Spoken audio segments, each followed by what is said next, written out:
ఇకపై మీకు ఇష్టమైన ఫేవరెట్ సీరియల్స్ యొక్క ఫుల్ ఎపిసోడ్స్ యూట్యూబ్లో అందుబాటులో ఉండవు. కేవలం సన్నెక్స్లో మాత్రమే ఫ్రీగా చూడొచ్చు.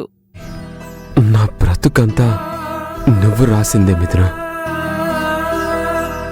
లేదంటే నువ్వక్కడికి రావడం ఏంటి, నన్ను కాపాడడం ఏంటి? నువ్వు అరక్షణం ఆలస్యంగా వచ్చినా నేను ప్రాణంతో ఉండేవాణ్ణి కాదు. నా ప్రాణానికి ప్రాణమైన ఆరాధ్య అనాథగా మిగిలిపోయేది. ఆరాధ్య నాన్న లేడనే బెంగతో తిండి నిద్ర మానేసింది. ఇక నాన్నే లేడని తెలిస్తే ఏమయ్యేదో. మీరలా మాట్లాడకండి, ఏం కాదు. మీరు చేసింది హెల్ప్ కాదండి, అంతకంటే చాలా ఎక్కువ. దానికి థ్యాంక్స్ అనే చిన్న మాట చాలదు. ఆ ఒక్క మాట చెప్పి మీకు నా కృతజ్ఞతను తీర్చుకోలేను. అందుకే ఇలా కన్నీళ్లు పెట్టుకుంటున్నా. హెల్ప్ ఏంటి, థ్యాంక్స్ ఏంటి, కృతజ్ఞతలేంటి? అసలు మన మధ్యలో వాటితో పనేంటి చెప్పండి. ఆ మాటకొస్తే మీరు నాకు ఎన్నిసార్లు హెల్ప్ చేయలేదు? ఒకసారి మా అమ్మ హాస్పిటల్లో లేవలేని పరిస్థితిలో ఉన్నప్పుడు, మరోసారి తను చాలించాలని దూకుపోయిన స్థితిలో ఉన్నప్పుడు. ఇలా చెప్పడానికి మీరు నాకు చేసిన సహాయాలు చాలా ఉన్నాయి. కానీ ఎవరికి వాళ్ళు కౌంట్ చేసుకుంటూ కృతజ్ఞతలు చేసుకుంటూ పోవడం కరెక్ట్ కాదు కదా? ఎందుకు కాదండి, చేసిన హెల్ప్కి కృతజ్ఞత చూపించుకోవాలి కదా. కంట్లో నీళ్ళొస్తే చెప్పకపోయినా చేయి కంటి దగ్గరికి వెళ్ళి ఆ కన్నీళ్లు తుడుస్తుంది. ఇక్కడ చేయి కృతజ్ఞత కోరుకోదు, కన్ను కృతజ్ఞత చూపించాల్సిన అవసరం లేదు. ఎందుకంటే ఆ రెండు ఈ శరీరంలో భాగమే కాబట్టి. అలాగే మీరు, నేను, పిల్లలు అందరం స్నేహం అనే బంధంలో భాగం కాబట్టి బాధలు పంచుకుంటే సరిపోతుంది. ఈ థ్యాంక్స్లు అవి ఏం అక్కర్లేదు.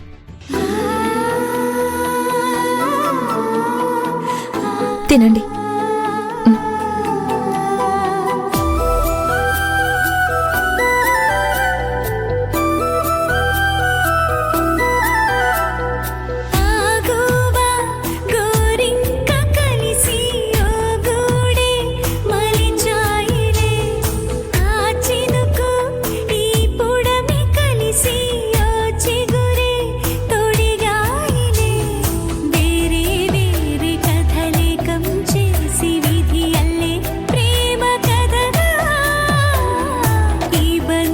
తాగండి కొంచెం.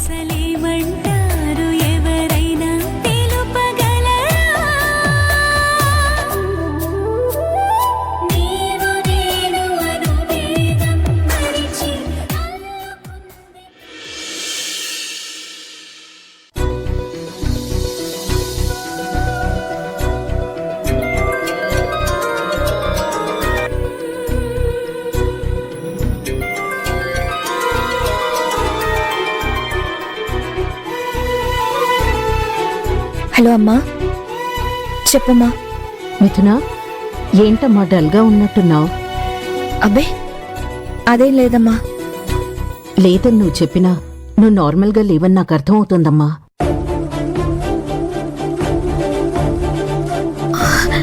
ఓ అదా, రాత్రి సరిగ్గా నిద్ర పట్టలేదమ్మా, అందుకే నా వాయిస్ నీకు అలా వినిపించుండొచ్చు. మిథున, గౌతమ్ బాబు ఎలా ఉన్నారమ్మా?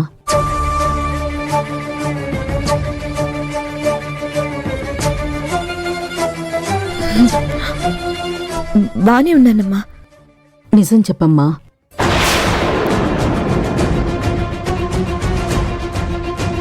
ఎందుకమ్మా అలా అడుగుతున్నావు? నేను నిజమే చెప్తున్నాను. నిజంగా గౌతమ్ నీతో మంచిగానే ఉంటున్నాడా?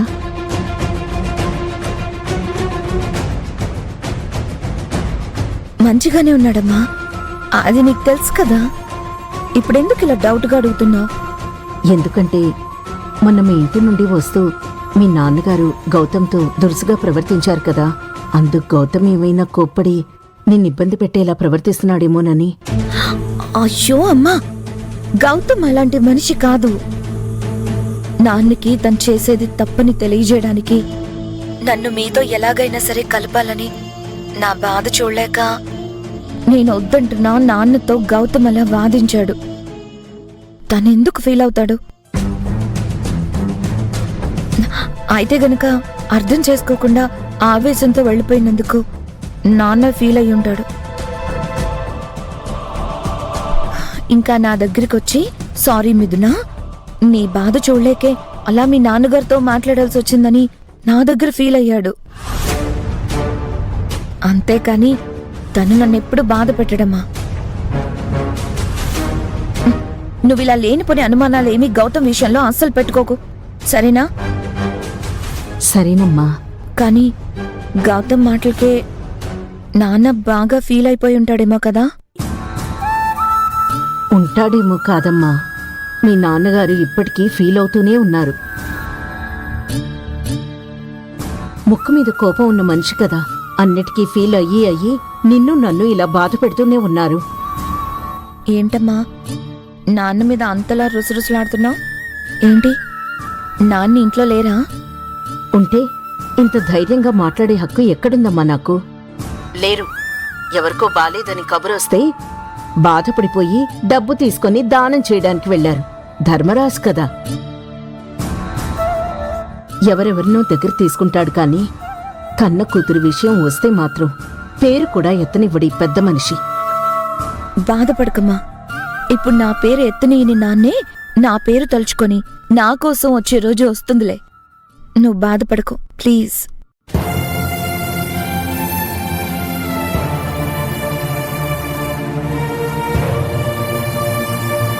బాయ్ మా.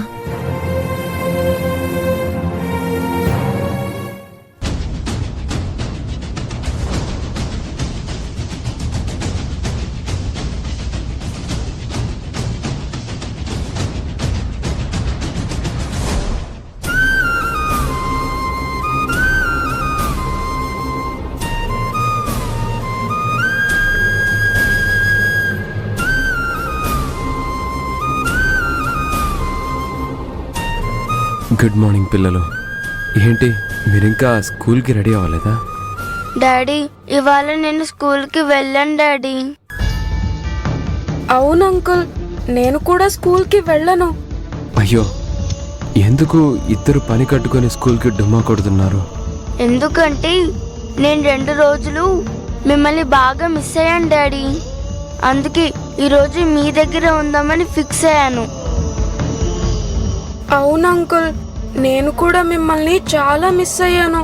ప్లీజ్ అంకుల్, ఇవాళంతా మీ దగ్గరే ఉంటాం, మీతోనే స్పెండ్ చేస్తాం. మీకు డిస్టర్బ్ లేకుండా హెల్ప్ చేసి పెడతాం, సరేనా అంకుల్? ఇవాళ స్కూల్కి వద్దులే అని అమ్మకు కూడా మీరే చెప్పండి అంకుల్, ప్లీజ్.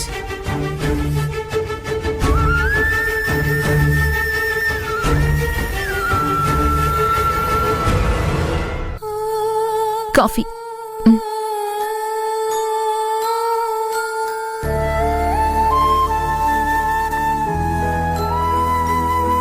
చూడండి పిల్లలు, మీకు మిడ్ వీక్ ఎగ్జామ్స్ ఉన్నాయి కదా. ఈ టైంలో మీరు స్కూల్కి అబ్సెంట్ అయితే ఆ ఎఫెక్ట్ ఎగ్జామ్స్ మీద పడుతుంది. అప్పుడు మీరు ఎగ్జామ్ సరిగ్గా రాయలేకపోతే మీ టీచర్స్ మా మీద పడతారు. అవునా? అవును మమ్మీ. అవునాంటీ. కాబట్టి ఎగ్జామ్స్ అయ్యే వరకు స్కూల్కి అబ్సెంట్ అవ్వకుండా వెళ్ళాలి, సరేనా? ఎగ్జామ్స్ అయిపోయే లోపు డాడీకి కూడా అంత సెట్ అయిపోతుంది. అప్పుడేం చక్క నలుగురం కలిసి ఎక్కడికైనా వెళ్ళి హ్యాపీగా ఎంజాయ్ చేసొద్దాం, సరేనా? సరే మమ్మీ. సరే ఆంటీ. వెళ్ళండి, వెళ్ళి రెడీ అవ్వండి ఫాస్ట్ గా. కో.